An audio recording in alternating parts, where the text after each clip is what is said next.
Fellow citizens, patriots, and comrades, this is General Miguna speaking to you from exile in Canada. The hammer falls on Muigai Nje Metameta Kenyatta, the chief despot and commander-in-chief of Mungiki and all chauvinistic Kikuyu elites. I said chauvinistic Kikuyu elites because he does not represent all Kikuyus. He leads the most tribal, chauvinistic elite in Kikuyu, the thieves that have grabbed all the land from the ordinary Kikuyu, the thieves that have turned the majority of Kikuyu people into squatters, into homeless scavengers in Kenyan cities, the thieves that have turned Kenya into a banana republic, a bankrupt basket case, the thieves that have stolen elections successively since 1963, the thieves that have stolen all public resources and turned the youth into starving, jobless, and destitutes in the Kenyan cities, towns, and villages. That is where the hammer falls. Uhuru Kenyatta is not qualified even to be what Luos call Akidede, the village chief. He failed throughout his life. Uhuru Kenyatta failed his CPE. Uhuru Kenyatta was taken to St. Mary's School in Nairobi and got all Fs. He was then taken to Amherst College in the US, where he flopped in his second year. He did not go beyond second year. Uhuru Kenyatta did not graduate in 1985. That's why Amherst College does not have his name in its graduating directory of 1985. That's why Amherst College has not put his name up like it does all its alumni. That's why Amherst College has not hosted him or celebrated him as quote-unquote a successful former student, like it always does all its most successful students, like all foreign universities do. In fact, foreign and local universities do. There is no university or college that does not celebrate its former student who becomes a president, a legitimate president. Amherst College has not celebrated this man because he's a failure. Uhuru Kenyatta is even a failure within the Kenyatta family.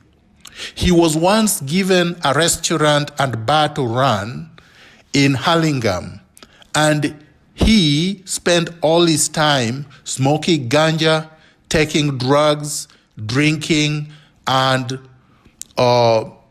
basically playing around until the business went under.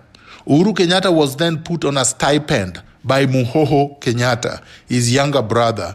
He was given handouts on a daily basis so that he could spend most of his time drinking in Githurai. Uhuru Kenyatta, by the time Moi plucked him from obscurity and imposed him on Kenyans as a nominated member of parliament, after Arap Too had been forced to relinquish his nominated MP's position, was nothing, was a nobody, had never held a job, had never earned a living, had never had any experience, had no certificate, not even a primary school certificate. Uhuru Kenyatta has messed up Kenyans' lives, has messed up the country, bankrupted the country, because he has never managed even a chicken coop. Uhuru Kenyatta is not capable of managing even a chicken coop, where chickens lay eggs and defecate. This is a patented failure that has now been put on Kenyans by force, by some despotic, chauvinistic Kikuyu elite that are in charge of the military and intelligence in Kenya. Somehow, somebody wants to convince Kenyans that a Kikuyu must be the president or prime minister or head of all important institutions: the treasury, the military, the intelligence, the civil service, the Attorney General's chambers, State House, Arambe House. Everything that is important is allegedly supposed to be headed by a Kikuyu. Yet there is nothing unique about being a Kikuyu elite. There is nothing unique. We have all gone to school with Kikuyus, including Kikuyu elites. They don't do better than us in school. In fact, it is always known that a lot of the so-called rich Kikuyus never crack it in school, never crack it in professional institutions, never crack it in business, never crack it in professional life. Some of the best lawyers are not Kikuyus. The best scientists are not Kikuyu elites. The best accountants are not Kikuyu elites. The best engineers are not Kikuyu elites. The best doctors are not Kikuyu elites. There is nothing uniquely edifying about being a Kikuyu elite. Just like being a Luo elite, being a Luya elite, being a Kalenjin elite, being a Pokomo elite. An elite is just an elite. That's it. Throughout history, the history of Kenya, the children of the poor have done much better in everything than the children of the rich. But somehow, they want to artificially make it look like money is leadership. Money is not leadership. Raw power does not give anyone vision. And Uhuru Kenyatta lacks vision. Article 142(2) of the Constitution of Kenya says, the term of president shall not be for more than 2 terms. No person shall hold office of president for more than 2 terms. Muigai Metameta has been an illegitimate president of Kenya since 2013.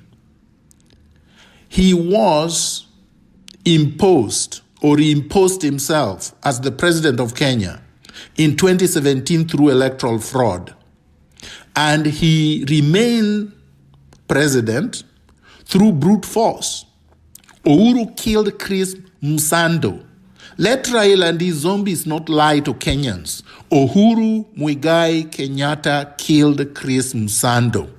He killed Chris Msando after torturing him and mutilating his body because he knew he did not win the election. The conman Raila Odinga won the election. That's why I swore him in. I swore him in so that we could get electoral justice. But the conman is so cowardly that he refused to take power. He refused to even be a titular head of a movement to transform Kenya, which is what NRM was.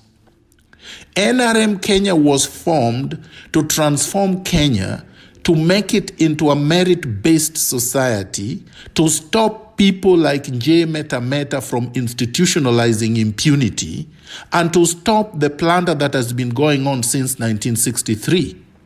NRM Kenya was formed to ensure that equity prevailed, to ensure that merit prevailed in public service, that integrity becomes the overriding value in public service. NRM Kenya was formed to ensure that we would not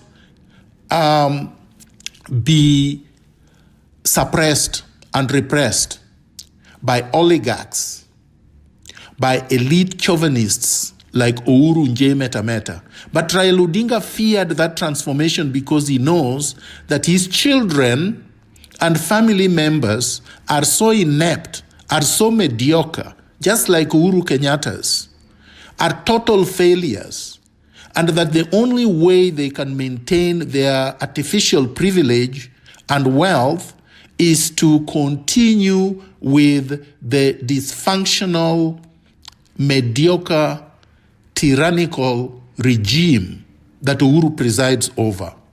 He's happier that way because Kenyans would then not be able to know that for 30 years, Raila has done nothing but manipulate the people, turned Luos into beggars, into paupers, into ignorant zombies in order for him, his family, and the families of elite chauvinists like Uhuru J. Metameta to dominate them. Because it is easier to dominate the ignorant. It is easier to dominate the poor. It is easier to dominate the jobless. It is easier to dominate the homeless. It is easier to dominate the destitute. That is what Uhuru and J. Metameta are doing. They are using the BBI to manipulate the people, to blindfold them into thinking that somehow this is an instrument to fight Ruto. Ruto all of a sudden has emerged as the face of corruption. Yet we all know that the Kenyatta, Moi, Odinga family and other families that have been in KANU for more than 50 years have looted and plundered Kenya to the tune of hundreds of trillions. It's not comparable to what Ruto has stolen. He's a thief, yes. I've said that many times. And yes, we must stop Ruto, but we must stop Ruto starting at the top with Uhuru J. Metameta.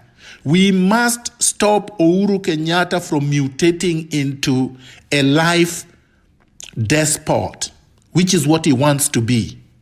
Raila Odinga is happy even to be Uhuru's cook, or Uhuru's kitchen cleaner, or Uhuru's toilet cleaner.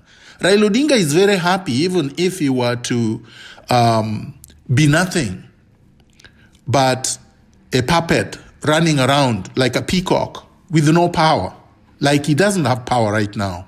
He's very happy as long as the fundamental structure of the Kenyan state is not going to be transformed. Raila Odinga suffers from low self-esteem, just like Uhuru Kenyatta does, because they have not, they have been failures throughout their lives. As I have said repeatedly, Raila Odinga did not finish primary school.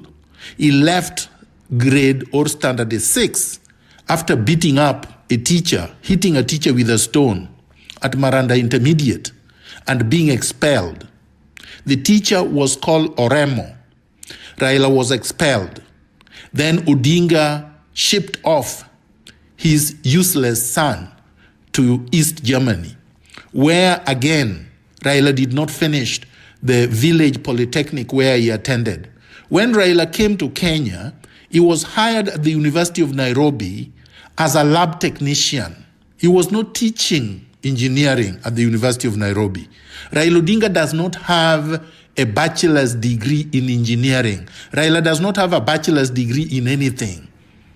Notwithstanding that, Raila has no experience in anything other than throwing stones and manipulating Luos, turning them into zombies for his own self-aggrandizement. The point here is this. The point I am making is this. Raila Odinga and Uhuru Kenyatta have come together in a cynical conspiracy to turn Kenya into a private estate of the Kenyattas, the Mois, and the Odingas. And to Raila Odinga, it does not matter if Uhuru Kenyatta continues to be the monarch that he is, and Raila Odinga continues to straddle the Kenyan, space, walking on red carpets, but with absolutely no power, as long as Uhuru Kenyatta allows him to continue stealing from the public coffers. Raila Odinga perpetuated the Triton scandal. Raila Odinga stole 11 billion from kazi kwa vijana. Raila Odinga brought down Mumias with Kidero. He borrowed 300 million that he has not paid back. Raila Odinga grabbed the Kisumu molasses plant. Raila Odinga is as corrupt as a skunk. Uhuru is the chief despot. Uhuru is the chief looter. Uhuru has presided over the worst looting spree in Kenya's history. Uhuru is the benefactor of Anne Waiguru. And these are supposed to be Raila's new alliance members. These are the people that you are being told will be Kenya's new superclass. Anne Waiguru, Alfred Mutua, another thief, Maina Kamanda, another thief, and many others. Kenyans must say no to this cynical ploy, because we know that the BBI handshake was a private arrangement between Raila Odinga and Uhuru Kenyatta to perpetuate impunity, to institutionalize impunity. And they are determined to ensure that we will never ever have a free, fair, and credible election in Kenya. That is why we must stop the BBI. It is a poisoned product of a poisoned conspiracy. Mobilize. Stand up for your rights. Stop this cynical ploy.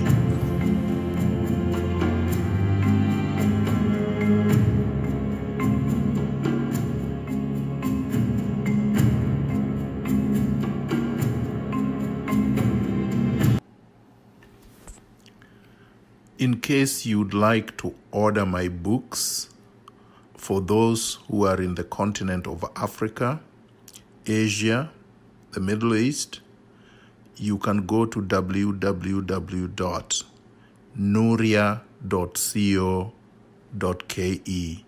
Nuria is Nuria, nuria.co.ke. For those in North America, go to www.integritylimited.com. Integritylimited.com. Thank you very much.